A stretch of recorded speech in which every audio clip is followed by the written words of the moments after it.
এই রাতের ইবাদত যার ভাগ্যে একবার পেয়ে গেছে সে বড় ভাগ্যবান হয়ে গেছে। আর এই 1000 মাস হিসেব করলে দেখা যায় 83 বছর 4 মাস হয়। কেননা আমার আল্লাহ পাক কোরআন শরীফের মধ্যে ঘোষণা করে দিলেন, ইন্না আনজালনাহু ফি লাইলাতুল কদর, নিশ্চয়ই আমি কোরআন শরীফকে এক সম্মানিত রাতে অবতীর্ণ করেছি। লাউহে মাহফুজ থেকে প্রথম আসমানে কোরআন পাক ওই রাতে নাজিল হয়েছে। একটি আয়াতে আমার আল্লাহ পাক এই রাতের মর্যাদার জন্য যথেষ্ট বলে দিয়েছেন। সেই রাত সম্পর্কে অধিক আগ্রহশীল হওয়ার জন্য আমার আল্লাহ পাক আরো ঘোষণা করে দেয়, ওয়ামা আদরাকা মা লাইলাতুল কদর, আপনি কি জানেন শবে কদর কত বড় বস্তু, অর্থাৎ কত বড় কল্যাণময়, কত বড় মর্যাদাশীল অধিকারী সেই রাত আপনি কি জানেন? অতঃপর আমার আল্লাহ পাক নিজে কয়েকটি ফজিলত সম্পর্কে বর্ণনা করে, লাইলাতুল কদরি খায়রুম মিন আলফি শাহর, যে মাস হলো 1000 মাস অপেক্ষায় উত্তম। অর্থাৎ যে ব্যক্তি এই মাসে এক রাতের ইবাদত করবে, এই শবে কদরের রাতে যে ব্যক্তি ইবাদত করবে, আমার আল্লাহ পাক খুশি হয়ে রাজি হয়ে 1000-এর চেয়েও বেশি মাসের সওয়াব তার নামায় আমলে লিখে দেবেন। আর আপনি যদি বলেন যে কত বেশি সওয়াব লিখবেন, তাহলে আল্লাহ পাক বলে ঘোষণা করে দিয়েছেন, বেশির কোনো সময়সীমা নাই, বেশির কোনো পরিমাপ নাই। আমার আল্লাহ পাকই ভালো জানেন তিনি কতটা সওয়াব দেবেন। আল্লাহ পাক আরো ঘোষণা করে দিলেন, তানাজ্জালুল মালাইকাতু ওয়ার রূহু ফিহা, সেই রাতে সমস্ত ফেরেশতা মণ্ডলীরা আসমান হতে জমিনে অবতীর্ণ হয়। স্বয়ং জিবরাইল আমিন আলাইহিস সালাতু ওয়াস সালাম সেই রাতে দুনিয়ায় আসে, বিইজনি রাব্বিহিম মিন কুল্লি আমর, নিজের রবের আদেশের প্রত্যেক পূর্ণ বস্তু নিয়ে দুনিয়ায় অবতীর্ণ হয়। সালামুন হিয়া হাত্তা মাতলাইল ফজর, প্রথম রাত্রি হতে ফজর পর্যন্ত রহমত বর্ষিত হতে থাকে। প্রথম রাত্রে বলতে বোঝানো হয়েছে মাগরিবের পর থেকে নিয়ে ফজর পর্যন্ত হযরতে জিবরাইল আমিন আলাইহিস সালাতু ওয়াস সালাম দুনিয়াতে থাকে এবং আল্লাহ পাকের রহমত তখন বর্ষিত হতে থাকে। হযরতে আবু হুরায়রা রাদিয়াল্লাহু আনহু তিনি বলেন, আন আবি হুরায়রা রাদিয়াল্লাহু আনহু قال رسول الله صلى الله عليه وسلم من قام ليلة القدر ثوابا وإحسابا غفر له ما تقدم من ذنبه। আল্লাহ রাসূল বলেন, যে ব্যক্তি শবে কদরের রাতে আল্লাহর উপরে বিশ্বাস রেখে নেকির আশায় ইবাদত করে এবং তার পূর্বে যত কাজ যত সমস্ত গুনাহ আল্লাহ পাক maaf করে দেয়। এখানে নামাজ, তেলাওয়াত, জিকির ও সব রকম ইবাদতের কথা বোঝানো হয়েছে। নেকির আশায় অর্থাৎ রিয়া ও বদ নিয়ে যেন না হয়। উল্লেখিত হাদিসে সগীরা গুনাহকে বোঝানো হয়েছে। কাবিরা গুনাহ যদি হয়ে থাকে, কাবিরা গুনাহ মাফের জন্য কোরআনের ভাষায় তাকে তওবা করা প্রয়োজন হয়ে পড়বে। যদি সে ব্যক্তি তওবা না করে, কাবিরা গুনাহ কিছুতে তার মাফ হবে না। আল্লাহুম্মা সাল্লি আলা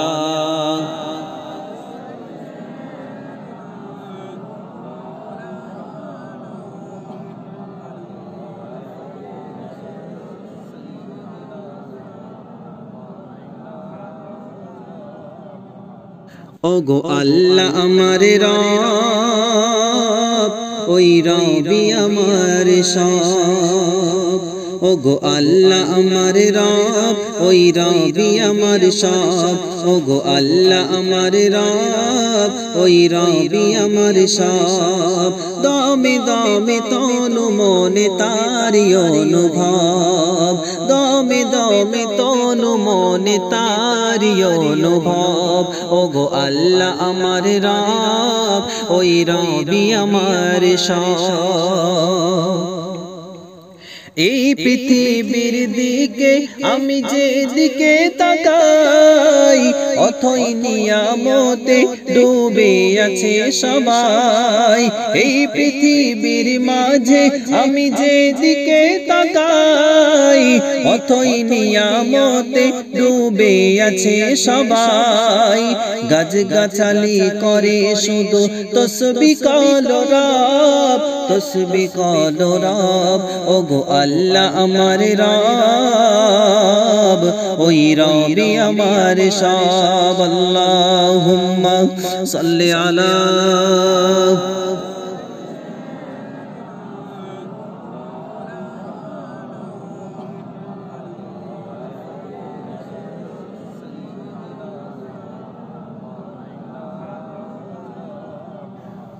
বাইহাকি শরীফের মধ্যে হযরতে আনাস রাদিয়াল্লাহু আনহু তিনি বর্ণনা করেন একদা রাসূল পাক সাল্লাল্লাহু আলাইহি ওয়াসাল্লাম বলে, শবে কদরের রাতে হযরতে জিবরাইল আমিন আলাইহিস সালাতু ওয়াস সালাম ফেরেশতাদের একটি জামাত নিয়ে অবতীর্ণ হয়। দাঁড়ানো ও বসা অবস্থায় যারা আল্লাহ জিকির আজকার করে এবং বিভিন্ন ইবাদতে লিপ্ত থাকে তাদের জন্য রহমতের দোয়া করে। যখন ঈদুল ফিতর উপস্থিত হয় আল্লাহ তাআলা নিজে ফেরেশতাদের সামনে বান্দাদের ইবাদত নিয়ে গর্ব করতে থাকেন এবং তাদের জিজ্ঞাসা করেন, হে ফেরেশতারা, যদি মজদুর নিজের কর্তব্য পূর্ণভাবে সমাধা করে তার প্রতিদান কি? ফেরেশতারা বলে, তার পারিশ্রমিক পরিপূর্ণ দেওয়া উচিত। ইরশাদ হবে, হে ফেরেশতারা, আমার বান্দা ও বান্দিগণ পরিপূর্ণভাবে আমার ফজর আমার ফরজ পালন করে উচ্চ স্বরে দোয়া সহকারে ঈদগাহে রওনা হয়েছে। আমার হজ, আমার ইজ্জত ও বুজুর্গের কসম, আমার দান ও মর্যাদার কসম, আমি তাদের সকল বাসনা পূরণ করব। অতঃপর বান্দাদের লক্ষ্য করে বলে, তোমাদের গুনাহ মাফ করে দেওয়া হয়েছে এবং তোমাদের গুনাহগুলি নেকিতে পরিণত করে দেওয়া হয়েছে। তাই বান্দাগণ ঈদগাহ থেকে নিষ্পাপ হয়ে বেগুনাহ হয়ে বেরিয়ে আসে। আমাদের মাঝে এমন প্রশ্ন হয়ে থাকে, হুজুর সবে কদরের রাতে আমরা কি কোনো দোয়া পড়ব না? আমরা কি কোনো দোয়া পড়ব না? আমি বলবো হ্যাঁ, অবশ্যই পড়বে। কেন না, আন আয়েশা রাদিয়াল্লাহু আনহা قالت قلت يا رسول الله صلى الله عليه وسلم أرأيت إن علمت أي ليلة القدر ما أقول فيها؟ قال قولي اللهم إنك عفو تحب العفو فاعف عني। আম্মা জান আয়েশা সিদ্দিকা রাদিয়াল্লাহু তাআলা আনহা থেকে বর্ণিত, তিনি বলেন, আমি একদা আল্লাহর রাসূলকে জিজ্ঞাসা করলাম, ইয়া রাসূলুল্লাহ, ইয়া হাবিবাল্লাহ, আমি যদি সত্যিকারে সবে কদর পেয়ে যাই তবে কি দোয়া করব? আল্লাহ রাসূল বললেন, হে আয়েশা, তুমি যদি সত্যিকারে সবে কদর পেয়ে যাও তবে তুমি এই দোয়াটি পড়বে, আল্লাহুম্মা ইন্নাকা আফুউন তুহিব্বুল আফওয়া ফাআফু আন্নী। আম্মা জান আয়েশা সিদ্দিকাকে আল্লাহ রাসূল এই দোয়া শুনিয়ে দিলেন। হে আল্লাহ, তুমি বড় ক্ষমাশীল, ক্ষমাকে বড় ভালোবাসো, কাজে তুমি আমাকে ক্ষমা করে দাও। সবে কদরের রাত সম্বন্ধে বলতে গিয়ে আম্মা জান আয়েশা সিদ্দিকা রাদিয়াল্লাহু তাআলা আনহা বলেন, আন আয়েশা রাদিয়াল্লাহু আনহা قالت قال رسول الله صلى الله عليه وسلم تحروا ليلة القدر في البتر من العشر الأواخر من رمضان رواه البخاري। আম্মা জান আয়েশা সিদ্দিকা রাদিয়াল্লাহু তাআলা আনহা বর্ণনা করেন, আল্লাহর রাসূল বলেছে যে তোমরা রমজান মাসে শেষ দশকের বিজোড় তারিখে তোমরা সবে কদর অনুসন্ধান করো। ওলামাদের মতে শেষ 10 দিন হলো 21 থেকে শুরু করে 21, 23, 25, 27 এবং 29 তারিখে তোমরা সবে কদর রাত অনুসন্ধান করতে বলো। কেননা আম্মা জান আয়েশা সিদ্দিকা রাসূলের কাছে এই হাদিস তিনি পেয়েছে। এই বিষয়ে রাসূল পাক সাল্লাল্লাহু আলাইহি ওয়াসাল্লাম বলেছেন, ইন্নাল্লাহ তাআলা যায়্যানাল লায়ালি বিলাইলাতিল কদরি, নিশ্চয় আল্লাহ তাআলা দুনিয়ার রাতসমূহকে কদরের রাত্রি দ্বারা সৌন্দর্যমণ্ডিত করেছেন। অন্য এক হাদিসে আল্লাহ রাসূল ইরশাদ করেছেন, মান আদরাকা লাইলাতাল কদরি রাফাআল্লাহু কদরুহু ইয়াউমাল কিয়ামাতি, যে ব্যক্তি কদরের রাত্রি পাবে এবং এই রাতের মধ্যে আমার আল্লাহ পাকের ইবাদতের সন্তুষ্টি লাভের জন্য নিজেকে উৎসাহিত করে দেবে, আমার আল্লাহ পাক মহান স্রষ্টা রব্বুল আলামিন কিয়ামতের দিনে তার মর্যাদা অধিক পরিমাণে বাড়িয়ে দেবে।